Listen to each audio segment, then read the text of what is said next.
ಇನ್ನು ಜಡ್ಜ್ ಮುಂದೆ ಈ ಚಿನ್ನಯ್ಯನನ್ನ ಇವತ್ತು ಸ್ಟೇಟ್ಮೆಂಟ್ ಮಾಡೋದಕ್ಕೆ ನಿಲ್ಸಿದಾರಲ್ಲ, ಗಳಗಳನೆ ಹತ್ಬಿಟ್ಟ ಚಿನ್ನಯ್ಯ ಅನ್ನುವಂಥದ್ದು ಗೊತ್ತಾಗ್ತದೆ.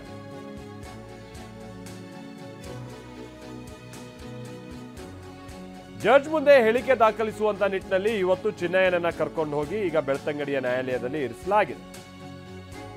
ಈಗ ಆಲ್ರೆಡಿ 2 ಬಾರಿ ಆತನ ಸ್ಟೇಟ್ಮೆಂಟ್ ಪಡೆಯುವಂತ ಪ್ರಕ್ರಿಯೆಯನ್ನ ಮುಂದೂಡಲಾಗಿತ್ತು. ಹಾಗಾಗಿ ಇವತ್ತು ಸ್ಟೇಟ್ಮೆಂಟ್ ಪಡೆಯುವಂತ ಪ್ರಕ್ರಿಯೆ ನಡೀಬಹುದಾ ಅಥವಾ ಇಲ್ವಾ ಅನ್ನುವಂಥದ್ದು ಕುತೂಹಲ ಕೂಡ ಇತ್ತು. ಮೊನ್ನೆ ಕೂಡ ಸ್ವಲ್ಪ ಹೈಯರ್ ಕೋರ್ಟ್ ಇದನ್ನ ಪ್ರಶ್ನೆ ಮಾಡಿತ್ತು, ಯಾಕೆ ಪದೇ ಪದೇ ಹೀಗೆ ಕಳಿಸಲಾಗ್ತಾ ಇದೆ ಅನ್ನುವಂಥ ವಿಚಾರವನ್ನ.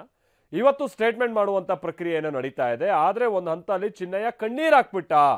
ಕಣ್ಣೀರ್ ಹಾಕಕ್ ಕಾರಣ ಏನು? ನಂದೇನೂ ತಪ್ಪಿಲ್ಲ. ಏನಿದ್ರ ಅರ್ಥ ಏನು?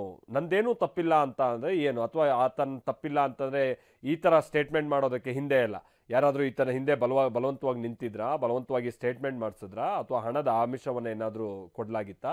ಈ ತರದ್ದೆಲ್ಲ ಸಹಜವಾಗಿ ಗುಮಾನಿ ಹುಟ್ಟುತ್ತವೆ. ಅದೆಲ್ಲ ಈಗ ಆತ ಜಡ್ಜ್ ಮುಂದೆ ಆ ವಿಚಾರಗಳನ್ನ ಉಲ್ಲೇಖ ಮಾಡ್ತಾನೆ, ಅದ್ರಲ್ಲಿ ನೋ ಡೌಟ್. ಬಟ್ ಇದ್ದಂತ ಕುತೂಹಲ ಏನು ಅಂತಂದ್ರೆ SIT ಅಧಿಕಾರಿಗಳ ಮುಂದೆ ಚಿನ್ನಯ್ಯ ಹೇಳಿದ್ನಲ್ಲ, ಆ ಸ್ಟೇಟ್ಮೆಂಟ್ಗೂ ಇವತ್ತು ಜಡ್ಜ್ ಮುಂದೆ ಕೊಡುವಂತ ಸ್ಟೇಟ್ಮೆಂಟ್ಗೂ ಅದು ಸೇಮ್ ಟು ಸೇಮ್ ಇರುತ್ತಾ, ಅಥವಾ ಏನಾದ್ರು ವ್ಯತಿರಿಕ್ತವಾದಂಥ ಸ್ಟೇಟ್ಮೆಂಟ್ಸ್ ಅನ್ನ ಮಾಡ್ಬಿಡ್ತಾರಾ ಅನ್ನುವಂಥದ್ದು ಒಂದು ಕುತೂಹಲ ಇದೆ. ಅದು ನೋಡ್ಬೇಕಿದೆ. ಬಟ್ ಈಗ ಆರಂಭಿಕ ಹಂತದಲ್ಲೇ ಅಳ್ಳೋಕ್ ಶುರು ಮಾಡ್ದ ಚಿನ್ನಯ್ಯ ಅನ್ನುವಂಥದ್ದು ಗೊತ್ತಾಗ್ತಾ ಇದೆ.